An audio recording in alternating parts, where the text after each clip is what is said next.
তমা আপনাকে ধন্যবাদ। আপনি যেমনটি বলছেন, এই মুহূর্তে রয়েছি ঢাকা আরিচা মহাসড়কের নবীনগরে এবং আমরা যদি দেখাই যে নবীনগর যে পয়েন্টে রয়েছি, ঢাকা আরিচা হয়ে কিন্তু যে অ দক্ষিণবঙ্গে সেখানে কিন্তু যে ২১টি জেলার মানুষ যাতায়াত করছে এবং এখন যদি আপনাদেরকে একটু দেখাতে চাই যে এই সড়কের যে চিত্র সেটি কিন্তু যদি দেখাই যে এখন সড়কের যে অবস্থা একদম স্বস্তিরভাবে মানুষ কিন্তু বাড়িতে যাওয়ার জন্য কিন্তু তারা আ আ যাচ্ছেন এবং আমরা যদি দেখি যে এখনো যে তীব্র যানজট সেগুলো কিন্তু এখনো কোথাও দেখা যায়নি এবং বাইপেল থেকে চন্ডার যে সড়কে আছে সেই সড়কে কিন্তু খুব ধীর গতিতে গাড়ি চলছে এবং আ চন্ডা পর্যন্ত থেকে আমরা দেখেছি যে সেখানে একটু গাড়ির বেশ চাপ রয়েছে এবং যেহেতু বেলা বাড়ার সঙ্গে সঙ্গেই কিন্তু যাত্রীরা কিন্তু বের হচ্ছে এবং পরিবহনের যারা যাত্রী রয়েছে তারা বলছেন যে পরিবহন সংকট এবং পরিবহন সংকটের কারণে কিন্তু মূলত আ আ তারা যেতে তাদেরকে সমস্যা হচ্ছে এবং আমরা যদি দেখাই যে ঢাকা আরিচা মহাসড়কের সাভার থেকে নবীনগর পর্যন্ত কিন্তু কোথাও যানজট দেখতে পাইনি। এখন পর্যন্ত কোথাও যানজট হয়নি এবং নবীনগর থেকে ঢাকামুখী যে সড়কটি রয়েছে সেই সড়কটিও কিন্তু একই রকমের ফাঁকা রয়েছে এবং আমরা যদি আপনাদেরকে দেখাতে চাই যে সড়কের যে অবস্থা এবং চিরচেনা যে সড়কটি যেহেতু ঈদের আর মাত্র ২ দিন বাকি রয়েছে এর মধ্যে কিন্তু মানুষ বাড়িতে যাচ্ছে পরিবারের সাথে ঈদ করতে এবং পরিবারের সাথে ঈদ করতে কিন্তু এখন পর্যন্ত আমরা দেখেছি সড়কে কিন্তু সুস্থির এখনও রয়েছে এবং সড়কে কিন্তু আইন শৃঙ্খলা বাহিনী প্রচুর মোতায়েন রয়েছে। এই ছিল আমার কাছে ঈদে ঘরে ফেরা মানুষের সর্বশেষ তথ্য। একই খবর জানতে আমার আর এক সহকর্মী হচ্ছে গাজীপুর যাচ্ছি জাহাঙ্গীর আলমের কাছে। জাহাঙ্গীর।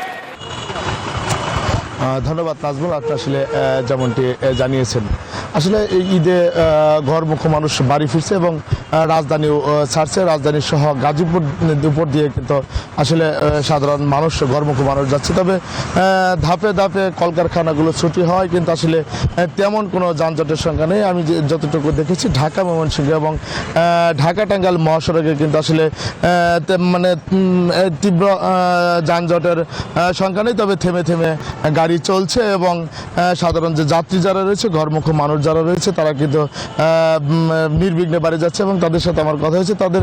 তারা একটি অভিযোগ করেছে যে ভাড়া তুলনামূলকভাবে একটু বেশি হয়, তারা কিন্তু আসলে একটু ভোগান্তিতে পড়েছে।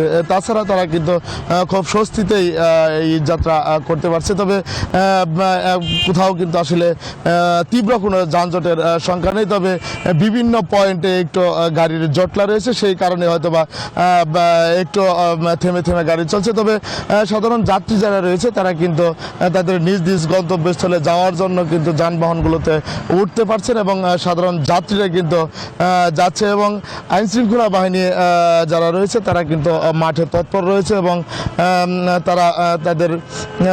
তারা তাদের যে কাজ সেই কাজগুলো করে যাচ্ছে এবং সাধারণ মানুষ যেন নির্বিঘ্নে বাড়ি ফিরতে পারে সেই কাজ কিন্তু তারা করে যাচ্ছে। তো এই ছিল আমার কাছে গাজীপুর থেকে এই যাত্রার সর্বশেষ তথ্য। ফিরে যাচ্ছি আমার আরেক সহকর্মী একই খবর জানাতে সদরঘাটে।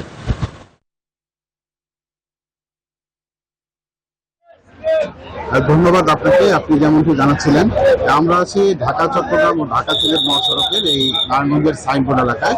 এখান থেকে কিন্তু দুটি মহাসড়কের যাত্রীরা যাতায়াত করে থাকে, বিশেষ করে ঢাকা চট্টগ্রাম এবং ঢাকা সিলেট মহাসড়ক দিয়ে দেশের 18টি জেলার কিন্তু এখানকার যে যারা রয়েছেন তারা বিভিন্ন জায়গায় তারা যাতায়াত করেন এবং আপনারা দেখতে পাচ্ছেন সকাল থেকেই কিন্তু যে বাস কাউন্টারগুলো রয়েছে সেই বাস কাউন্টারগুলোতে কিন্তু যাত্রীদের কিন্তু ভিড় এবং আপনারা দেখতে পাচ্ছেন কাউন্টারগুলোতে তারা দীর্ঘ সময় ধরে অপেক্ষা করছে এবং যাত্রীরা জানিয়েছেন তারা সকাল থেকেই কাউন্টারগুলোতে তারা এসেছেন এবং তারা এখানে দেখতে পাচ্ছেন যে বাসের কিন্তু উপস্থিতি কম, বেশি করে যারা দীর্ঘ সময় অপেক্ষা করার পরে তারা বাস পাচ্ছেন এবং যাত্রীরা জানিয়েছেন যে ঈদ যাত্রায় কিন্তু তাদেরকে অতিরিক্ত ভাড়া গুনতে হচ্ছে। তবে কাউন্টারে যারা রয়েছেন দায়িত্বে তারা বলছেন যে এই জ্বালানি তেলের সংকট এবং বিভিন্ন কারণে কিন্তু এবার এই তাদের যে বাসগুলো তারা সঠিক সময়ে তারা পাচ্ছেন না, যে কারণে কিন্তু তারা এবার রয়েছেন এই বলছেন যে এই ঈদ যাত্রায় তারা বাসের ভাড়া কিছুটা হলো বেড়েছে এবং যত সময় গড়াচ্ছে তত কিন্তু যাত্রীর চাপ বাড়ছে।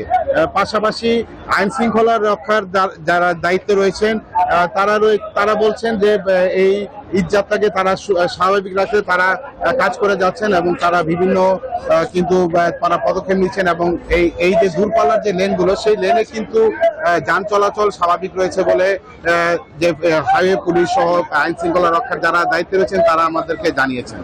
তো নারায়ণগঞ্জ থেকে আমার কাছে ছিল এই সর্বশেষ। আমরা চলে যাচ্ছি আমাদের আরেক প্রতিনিধি শরীয়তপুরের বিধানের কাছে। বিকাশ পেমেন্টে 10,000 টাকার বেশি অফার, শপিং চলছে তো।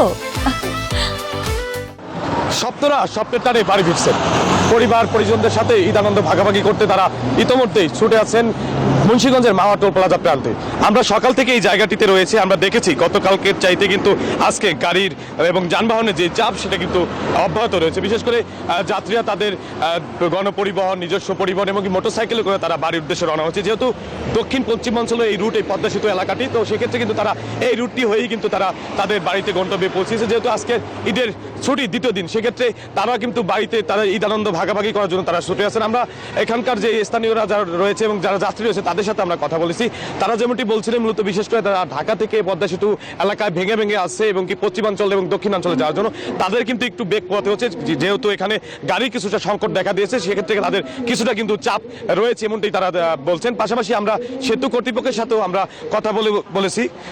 যেমন তারা যেমন বলছিল যে গতকালকে চাইতে কিন্তু আজকে গত 24 ঘন্টায় কিন্তু যানবাহন বেশি পারাপার হয়েছে, অর্থাৎ 38,517টি যানবাহন কিন্তু এই রুট দিয়ে পারাপার হয়েছে, অর্থাৎ আর এ থেকে টোল আদায় হয়েছে প্রায় 4,18,00,000 টাকা, অর্থাৎ গতকালকে চাইতে কিন্তু আজকে 1 কোটি টাকার ওপরে বেশি টোল আদায় হয়েছে। আমরা সংশ্লিষ্টরা যেমনটা বলছেন যে আসলে তারা যেই এখানকার যেই যাত্রীরা রয়েছে তাদের কাছে কিন্তু যেই ধরনের সুযোগ সুবিধা তারা কিন্তু দিয়ে যাচ্ছে। তো এই ছিল মাওয়ার টোল প্লাজা থেকে সর্বশেষ তথ্য। আমরা চলে যাচ্ছি নারায়ণগঞ্জের রূপগঞ্জে, সেখানে রয়েছে আমাদের আরেক সহকর্মী। জানাবেন আপনাদের রূপগঞ্জের যাত্রীদের চাপের কি অবস্থা। আপনাকে আমি যেমনটা জানাচ্ছিলেন, আমি এখন এই মুহূর্তে অবস্থান করছি নারায়ণগঞ্জের রূপগঞ্জ উপজেলার ভুলতা গাউসি এলাকা ঢাকা সিলেট মহাসড়কে। তো আজ ঈদের ছুটির দ্বিতীয় দিন হওয়ায় তেমন যাত্রীদের চাপ দেখতে পাচ্ছি না। আমি যদি আপনাদেরকে একটু দেখাই যে অন্যান্য ঈদের তুলনায় এই ঈদের যাত্রীদের একটু অনেকটাই স্বস্তিতে তারা রাজ্যে যাচ্ছে, কারণ অনেক আগে থেকে ছুটি হওয়ায়, স্কুল কলেজ বন্ধ হওয়ার আগে থেকেই ধাপে ধাপে তারা যাচ্ছে। তবে আমাদের শিমুলিয়া ঘাট হতে বরিশালগামী যে লঞ্চ চালু হয়েছে সেই জন্য হয়েছে এই জন্য আমাদের চাপটা বেশি। তো এই ছিল আমার কাছে রূপগঞ্জ থেকে সর্বশেষ সংবাদ। আমি চলে যাবো স্টুডিওতে।